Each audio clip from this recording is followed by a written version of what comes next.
Sekarang bab yang baru halaman 45. Kedua, pengaruhnya bagi pengikut Imam Asy-Syafi'i. Pengaruhnya bagi pengikut Imam Asy-Syafi'i.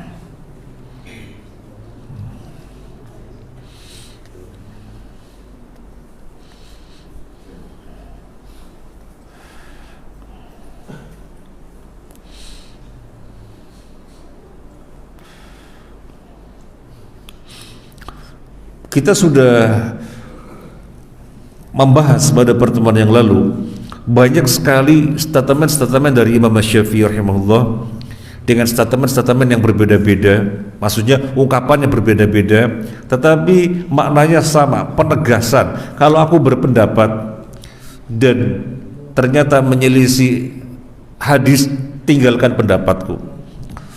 Kalau aku menyampaikan suatu pendapat ternyata menyelisih hadis yang sahih, maka akalku blank.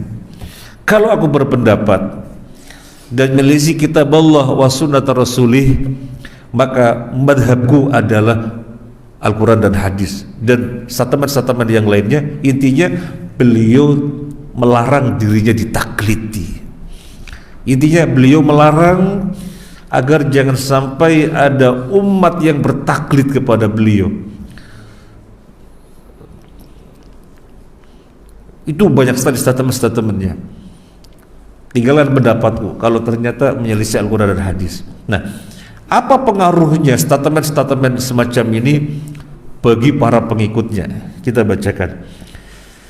Saat menukil beberapa ucapan Imam Asy-Syafi'i rahimahullah tentang wajibnya mengikuti hadis dan meninggalkan pendapat beliau manakala menyelisih hadis, Imam An-Nawawi rahimahullah berkata sebagaimana dalam Al-Majmu', hal ini diamalkan oleh ulama madhab kami di dalam masalah tatwib, ucapan as-salatu khairum minan naum di dalam adzan subuh, ishtirak, mensyaratkan tahallul dari ihram saat haji atau umrah karena alasan sakit, dan permasalahan lain yang ma'ruf terdapat dalam kitab madhab.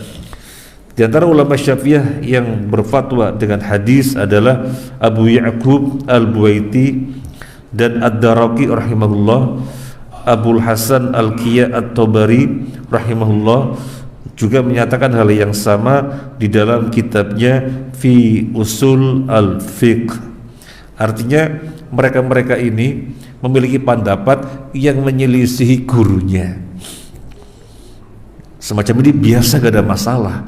Dan memang Imam Syafi'i berpesan demikian, tinggalkan pendapatku.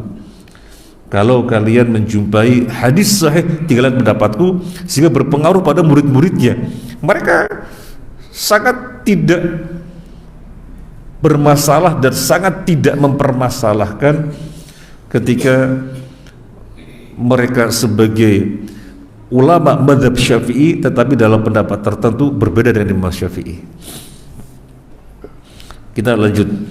Selain mereka dari kalangan ulama hadis yang memakai pendapat ini, mengamalkan hadis dan meninggalkan pendapat imam jika menyelisihinya, jazahir, adalah Al-Baihaqi dan lain-lain. Beberapa ulama Syafi'iyah terdahulu apabila melihat ada hadis dalam sebuah permasalahan dan pendapat Imam Syafi'i menyelisihinya, mereka mengamalkan hadis dan berfatwa dengannya, seraya mengatakan mazhab Asy-Syafi'i adalah apapun yang selaras dengan hadis. Nah, pada paragraf yang kedua ini disebutkan contohnya Imam Al-Baihaqi. Beliau ulama madhab Asy-Syafi'i, sampai beliau menulis kitab, kalau nggak salah judulnya Tabaqat Asy-Syafi'iyah, karena ulama madhab Syafi'i. Tetapi di dalam beberapa pendapat beliau berbeda dengan gurunya. Nah, kemudian mereka mengatakan, para ulama madhab Syafi'i ini Mereka mengatakan ketika berbeda dengan gurunya, mazhab Asy-Syafi'i adalah apa yang selaras dengan hadis. Dan itu kan ucapan Imam Syafi'i yang sudah kita bahas pada pertemuan yang lalu. Idza shahhal hadits fa huwa madhhabi. Kalau ada hadis sahih, itulah madhabku. Artinya tinggalkan pendapatku kalau kalian berjumpa dengan hadis sahih. Maka sekali lagi berpengaruh pada murid-muridnya, merasa tidak ada masalah, merasa beban untuk meninggalkan pendapat gurunya ketika dijumpai ada hadis yang sahih. Ini pengaruhnya. Nah, kalau murid-muridnya yang nyata-nyata mereka ulama madhab Syafi'i, saya ulangi lagi, ulama madhab Syafi'i, mengetahui bagaimana metodologi Imam Asy-Syafi'i di dalam menggali hukum, tahu persis, sehingga mereka disebut ulama madhab Syafi'i. Demikian sikap mereka, bisa berbeda dengan gurunya karena melihat hadis sahih. Kok kemudian orang-orang yang zaman sekarang yang bukan ulama dan mereka hanya mengatakan kami madhab Syafi'i, itu pun belum pernah mempelajarinya. Ketika dikatakan ini hadis dari Nabi, oh enggak mau, Imam Syafi'i, pokoknya kami Imam Syafi'i. Ini kan keliru. Bukan sekedar keliru, sangat keliru. Wah, ulama-ulamanya loh nggak ada beban untuk meninggalkan pendapat Imam Syafi'i ketika melihat ada hadis yang sahih yang menyelisihinya. Kita lanjut. Setelah itu Imam An-Nawawi menjelaskan praktek di atas hanya untuk mujtahid madhab, bukan untuk semua orang. Ya jelas, gimana orang bisa menggali hukum kalau mereka bukan mujtahid? Artinya ini Imam Syafi'i pendapatnya demikian. Kok ada hadis yang menyelisihinya lah? Kok ada hadis yang menyelisih ya? Pendapat Imam Syafi'i ditinggal, ambil hadis yang bisa semacam ini, tentunya mujtahid. Kita gak bisa, karena posisi kita bukan mujtahid. Posisi kita apa? Posisi kita bukan mujtahid. Posisi kita apa? Muqallid, taklid. Posisi kita adalah taklid, karena kita tidak sampai derajat seperti para ulama madhab Syafi'i yang menguasai sekian hadis, sekian ribu hadis, menghafal Al-Quran dengan seluk-beluknya. Kita jauh dari yang demikian. Maka kita bukan mujtahid, kita muqallid. Kita tidak memiliki hak untuk meneliti, wah ini pendapat Imam Syafi'i begini, ternyata hadisnya begini. Kita tidak punya hak. Kita tidak punya hak. Kita hanya mengikuti ulama. Berikut ini adalah beberapa contoh praktek ulama Syafi'iyah dalam mengamalkan hadis. Ketika Al-Buwaiti rahimahullah membacakan kepada mereka pendapat Imam Asy-Syafi'i yang menyatakan tayamum 2 kali tepukan, Abu Bakar Al-Asram berkata kepadanya, hadis Ammar dari Nabi sallallahu alaihi wasallam menyatakan bahwa tayamum itu sekali tepukan. Dia pun menghapus keterangan 2 kali tepukan dalam kitabnya dan mengubahnya menjadi 1 tepukan berdasarkan hadis Ammar tersebut. Allahu Akbar. Ada ulama Asy-Syafi'i namanya Al-Buwaiti. Dia membacakan pendapatnya Imam Asy-Syafi'i bahwa tayamum itu 2 tepukan. 2 tepukan itu begini. Kemudian diusapkan pada wajah. Kemudian yang kedua, kemudian pada tangan. Jadi berapa kali tepukan? 2 kali tepukan. Nah, kemudian Abu Bakar Al-Asram mengatakan hadisnya bukan 2 kali tepukan. Ada hadis riwayat Ammar radhiyallahu an. Di situ disebutkan sekali tepukan saja. Kemudian untuk wajah dan untuk tangan. Langsung diubah pendapatnya beliau. Dan 2 tepukan pendapatnya siapa? Imam Syafi'i. 2 kali tepukan dari Imam Syafi'i. Langsung diubah karena ada hadis Ammar yang menunjukkan 1 kali tepukan. 1 kali tepukan. Nah, ini contoh ulama-ulama madhab Syafi'i demikian. mereka tidak ada beban meninggalkan pendapat gurunya itu Imam Syafi'i untuk mengambil hadis di mana pendapatnya menyelisih hadis, dan itu sesuai dengan pesan Imam Asy-Syafi'i. Lalu Asy-Syafi'i berkata, "Idza ra'aitum an Rasulillah sallallahu alaihi wasallam ats-tsabata fadribu ala qawli warji'u ila al-hadits wa khudhu bihi fa innahu qawli." Apabila kalian melihat hadis sahih dari Nabi sallallahu alaihi wasallam, maka campakkanlah pendapatku dan kembalilah pada hadis, amalkanlah hadis tersebut karena itulah pendapatku. Ini disampaikan oleh Al-Buwaiti ketika mendapatkan masukan dari Al-Astram. Oh begitu toh hadisnya, ya sudah, tak mengganti pendapat gurunya dengan mengambil hadis dan menukil ucapannya Imam Syafi'i. Imam Syafi'i pernah mengatakan, kalau kalian menjumpai hadis yang sahih, ambil hadis itu, gak usah ambil pendapatku, karena mengamalkan hadis itulah madhabku. Allahu Akbar. Yang berikutnya Al-Karji rahimahullah meninggalkan kunut subuh karena tidak ada hadis sahih tentangnya. Beliau berdalil dengan ucapan Imam Syafi'i sebelumnya, "Utruku qawli wa khudhu bil hadis." Tinggalkanlah pendapatku dan amalkanlah hadis. Al-Karji rahimahullah ini contoh yang lain ulama madhab Asy-Syafi'i. Ulama madhab Asy-Syafi'i yang mengetahui persis bagaimana Imam Asy-Syafi'i di dalam menggali hukum, tahu persis, maka disebut ulama madhab Syafi'i. Tapi dia meninggalkan pendapat gurunya. Imam Asy-Syafi'i mengatakan sunnah kunut subuh. Di dalam sholat subuh ada kunut dan hukumnya sunnah. Tapi Al-Karji justru meninggalkan. Loh, meninggalkan pendapat gurunya dong, meninggalkan pendapat imamnya dong. Iya, dia mengatakan, Imam Syafi'i mengatakan utruku qawli, tinggalkanlah pendapatku, wa khudhu bil hadis, ambillah hadis. Dan kunut subuh gak ada hadisnya. Kunut subuh gak ada hadisnya. Karena Nabi kunut bukan khusus di subuh, tapi di 5 waktu yang disebut dengan kunut nazilah. Mengkhususkan kunut pada sholat subuh tidak ada dalilnya, maka Al-Karji meninggalkannya. Kita lanjut. Ibnu Huzaimah menyatakan bahwa Rasulullah SAW tidak kunut sepanjang masa. Beliau SAW meninggalkan kunut saat musibah telah hilang, ya namanya kunut nazilah.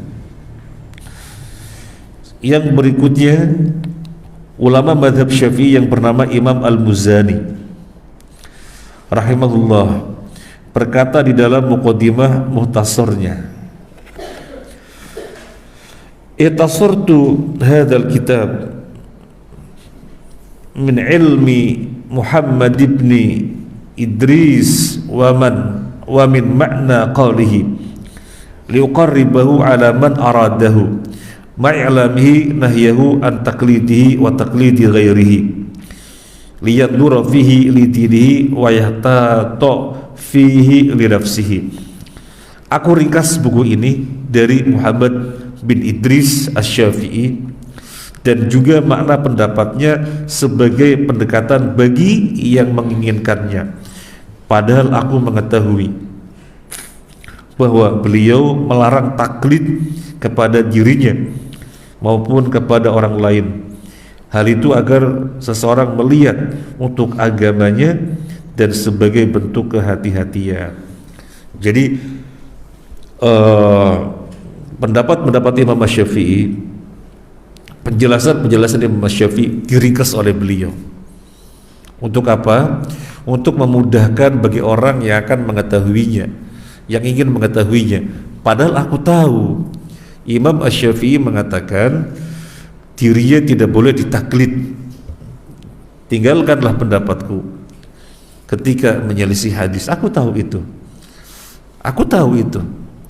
tapi aku meringkas buku bagaimana penjelasan beliau, pendapat-pendapat dari beliau untuk memudahkan bagi orang yang ingin mengetahuinya. Kita lanjut. Melalui ucapan tersebut, Al-Muzani ingin memberitahu para pembaca bahwa dirinya akan mengomentari sebagian pendapat gurunya. Beliau melakukan hal itu di banyak tempat di dalam kitabnya Al-Mukhtasar. Di dalam kitab Juhud Asy-Syafi'iyah saya sebutkan 15 poin, di antaranya sebagai contoh. Ada 15 poin yang beliau sebutkan contoh bahwa si Imam Al-Muzani menyelisih gurunya. Imam Al-Muzani menyelisih gurunya, contoh-contohnya. Oleh karena itu, ketika dikatakan kepada Abu Zur'ah betapa sering Al-Muzani menyelisih Imam Asy-Syafi'i, beliau berkata betapa zalim dirinya kepada Imam Asy-Syafi'i. Namun sebagaimana dikatakan oleh Al-Baihaqi, ucapan Imam Asy-Syafi'i yang berserakan, yang berhasil dihimpun, dilakukan pendekatan dan dipermudah oleh Al-Muzani, faedahnya lebih banyak dan lebih menyeluruh. Ini terjadi perbincangan. Dikatakan kepada Abu Zur'ah. Abu Zur'ah itu siapa? Abu Zur'ah itu orang yang bermajlis dengan Imam Ahmad. Imam Ahmad bin Hanbal muridnya Imam Asy-Syafi'i, yang kemudian memiliki madhab tersendiri, madhab Imam Ahmad bin Hanbal. Nah, Abu Zur'ah ini bermajlis dengan Imam Ahmad. Ketika dilaporin, gimana ini Muzani, bahasa kita kan begitu, gimana ini Muzani, banyak sekali dia menyelisihi pendapat gurunya. Kemudian Abu Zur'ah mengatakan, iya zalim dia sama Imam Asy-Syafi'i, zalim dia kepada gurunya, kok banyak menyelisihi begitu. Maka Imam Al-Baihaqi menjelaskan, justru pendapat Imam Asy-Syafi'i yang banyak berserakan, tersebar di mana-mana, dikumpulkan jadi satu dan dimudahkan untuk mendapatkannya oleh Imam Al-Muzani, sehingga faedahnya lebih banyak. Nah, jadi gak ada masalah pembicara semacam itu. Misalnya Abu Zur'ah rahimahullah berkomentar demikian, kok banyak menyelisih gurunya, dan Imam Al-Muzani sudah memiliki prinsip bahwasanya gurunya tidak pernah mempermasalahkan kalau pendapatnya diselisihi.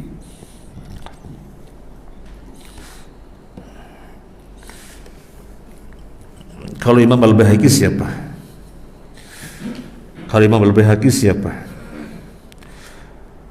Imam Al-Baihaqi adalah seorang ulama yang lahir sanata arba' wa thamanin wa thalathimi'ah al-hijriyah, hijrah, di daerah Baihaq. Lahir tahun 384 Hijriah. Kalau Imam Syafi'i lahirnya tahun berapa? Imam Syafi'i lahir tahun 150 Hijriah.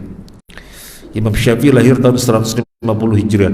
Imam Al-Baihaqi ulama madhab Syafi'i, dia lahir tahun 384. Dia ishtaghala bil fiqh ala madhab Syafi'i, orang yang sibuk menggali fikih madhab Syafi'i.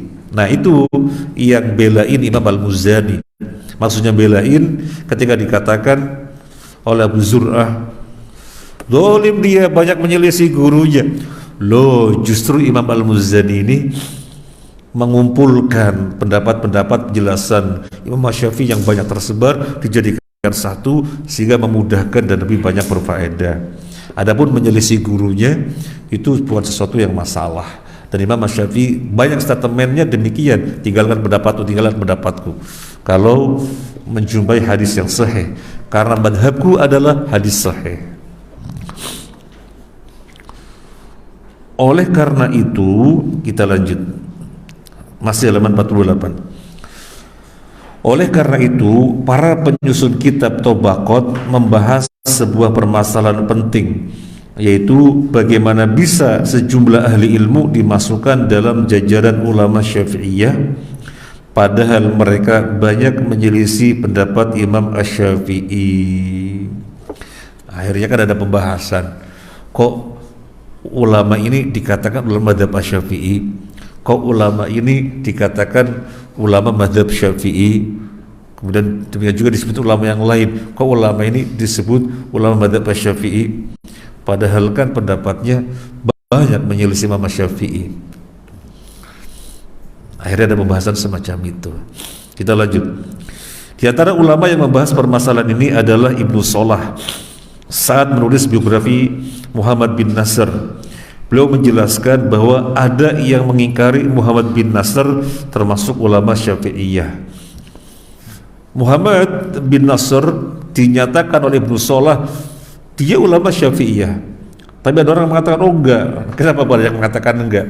Oh enggak, soalnya menyelisih gurunya Imam Syafi'i. Nah, Ibnu Shalah kemudian membantah. Kita lihat halaman 49. Hal itu dibantah oleh Ibnu Shalah.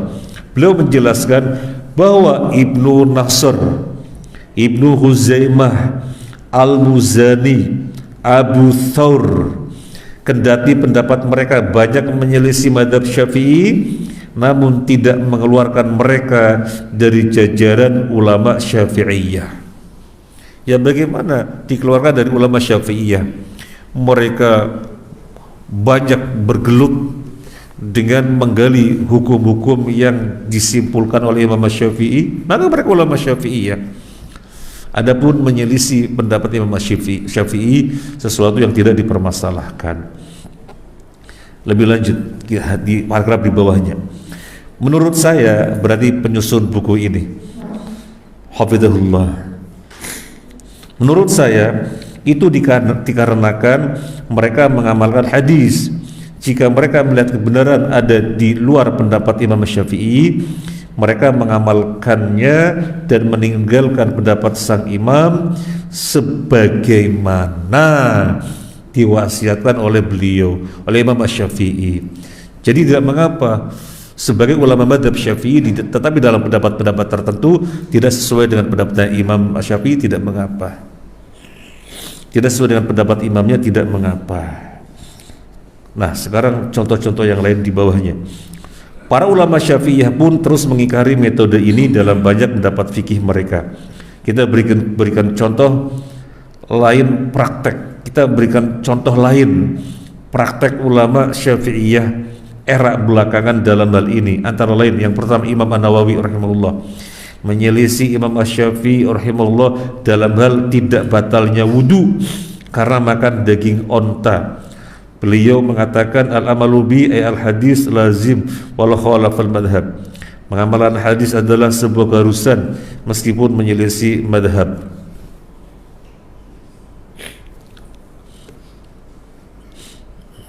Imam An-Nawawi menyelisih Imam Asy-Syafi'i dalam hal tidak batalnya wudu karena makan daging onta. Imam Syafi'i mengatakan makan daging onta tidak membatalkan wudu. Makan daging onta tidak membatalkan wudu. Kayak makan daging-daging yang lainnya tidak batal. Tapi Imam Nawawi menyelisihi, soalnya hadisnya jelas. Makan daging onta itu membatalkan wudu, hadisnya jelas. Imam Nawawi menyelisihi.